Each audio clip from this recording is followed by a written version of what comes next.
Estimados colegas, un saludo cordial. Estamos ya en el siguiente tema de la cardiología. Algo que nos confunde, un concepto que a veces nos lleva a responder preguntas de forma errónea, pero vamos a ver que con un par de ideas vamos a aclarar esto. Este tema que vamos a tratar ahora es el tema síncope. Y vamos mencionando algo. ¿Qué tenemos que recordar de síncope? Un paciente, una persona pierde la conciencia, ¿es síncope o es pérdida de la conciencia? Tenemos dos opciones.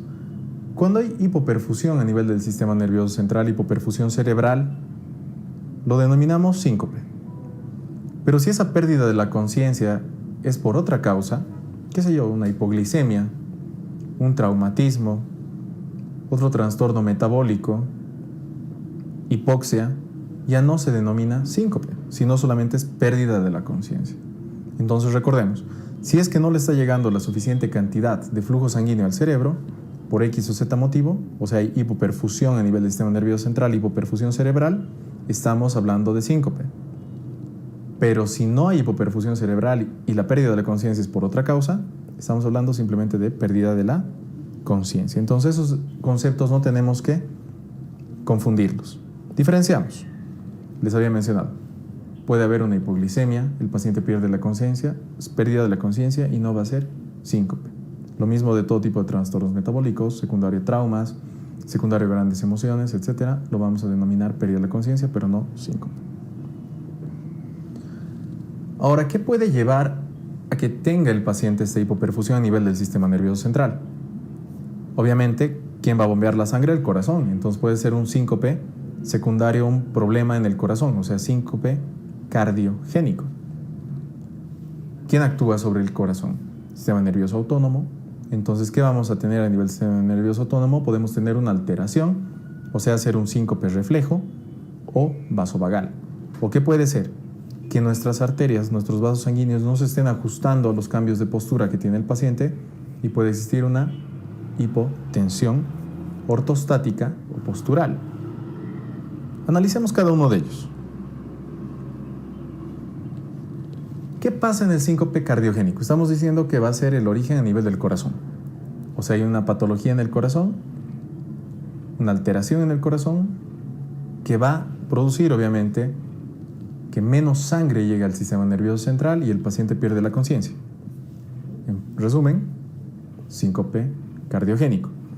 ¿Qué puede estar pasando? Puede haber una alteración del ritmo, puede haber una alteración de la bomba del corazón o una alteración aguda del ritmo, las taquicardias y las bradicardias, taquiarritmias, bradiarritmias. ¿Qué pasa si el corazón está latiendo muy rápido? Una taquicardia. No se está llenando toda la sangre que tiene que llenarse antes de contraerse, entonces va a dar solamente un volumen sistólico bajo, no del volumen sistólico que tiene que tener generalmente 70 ml, lanzará unos 20 ml, va a inyectar unos 15 ml, pero que esas cantidades de ml tan bajas no van a llegar en su totalidad a satisfacer las necesidades del sistema nervioso central y el paciente va a sufrir una pérdida de la conciencia denominada síncope. Entonces, alteraciones del ritmo. Ahora, si vamos al otro extremo, ya también si el corazón está latiendo muy lento, obviamente pues va a pasar lo mismo, no se cumplen las necesidades metabólicas, hay hipoperfusión en el sistema nervioso central, pierde la conciencia, síncope. Entonces, una alteración del ritmo puede dar origen a un síncope de origen cardiogénico. ¿Qué pasa si la bomba está mal? El paciente tiene una alteración por X o Z motivo que está haciendo que las paredes del corazón crezcan. Estamos hablando, por ejemplo, de una miocardiopatía hipertrófica. Sabemos que hay una insuficiencia cardíaca diastólica, quiere decir que el corazón no se llena bien en la diástole. Entonces bombea.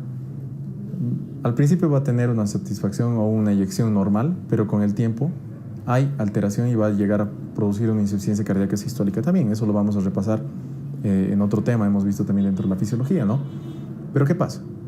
Hay menos perfusión en el sistema nervioso central porque el corazón no está contrayéndose bien, hay alteración de la bomba, hipoperfusión y pérdida de la conciencia denominada síncope, de origen también cardiogénico.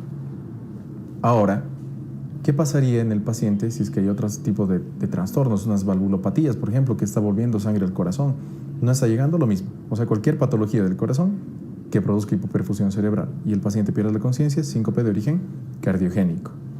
Ahora pueden haber también problemas agudos. ¿A qué nos referimos con problemas agudos? Por ejemplo, un tromboembolismo pulmonar va a causar una insuficiencia cardíaca derecha, hipoperfusión cerebral, síncope, también va a ser de origen cardiogénico, pero agudo. o un taponamiento cardíaco.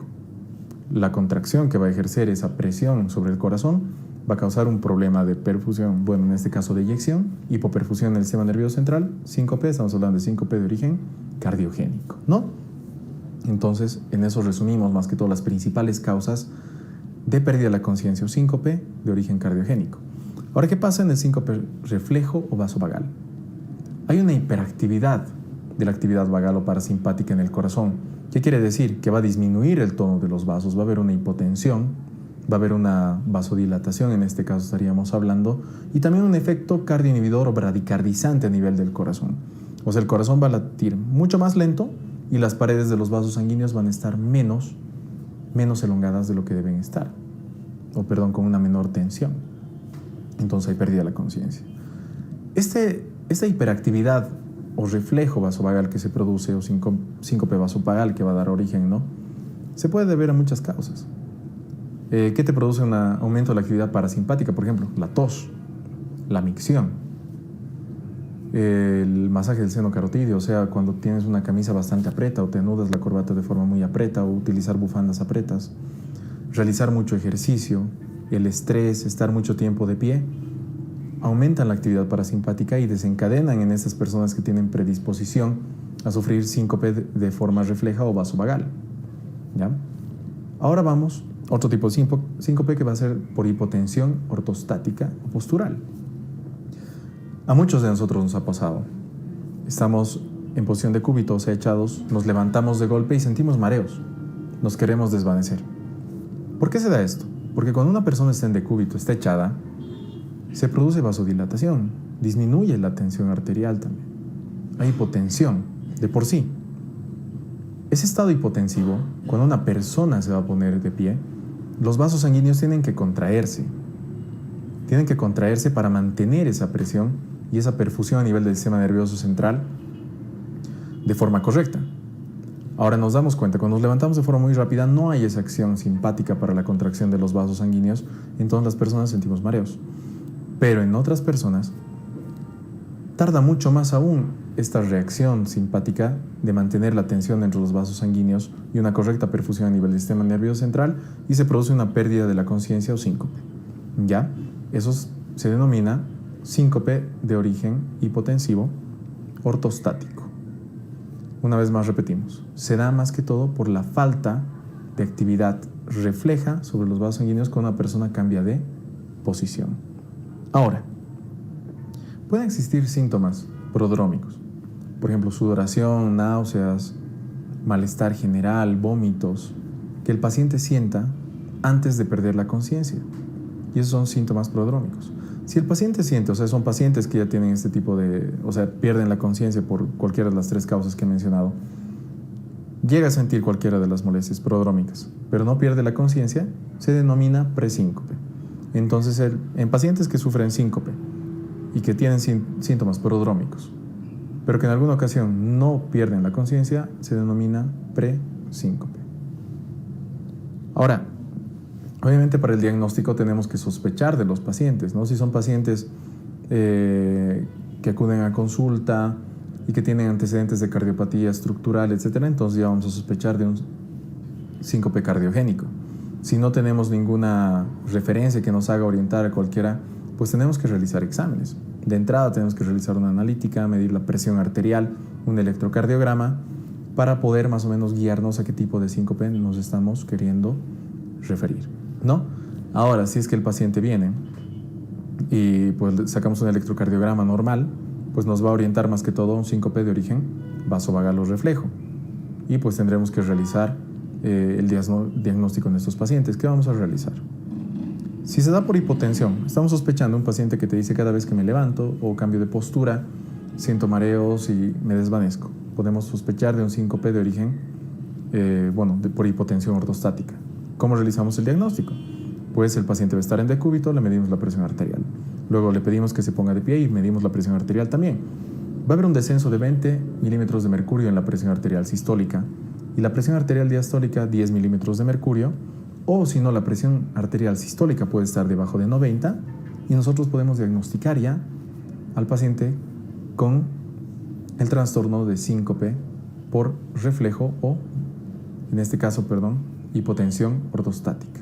¿Ya? Tiene que haber esas variaciones en la presión arterial, en los cambios de postura que había mencionado, ya sea en la sistólica, diastólica o en la sistólica, baja de menor de 90 para denominar que es un síncope por hipotensión ortostática. Ahora, vasovagal, cuando hay aumento de la actividad parasimpática, ¿cómo podríamos diagnosticar esto? Pues realizamos un masaje del seno carotídeo, va a haber una pausa de 3 segundos en la frecuencia cardíaca del paciente y podemos llegar al diagnóstico, o si no, un descenso de menos de 50 milímetros de mercurio de la sistólica de lo que habíamos medido antes, y podemos llegar a la conclusión de que el paciente tiene síncope de origen vasovagal o por hiperactividad parasimpática.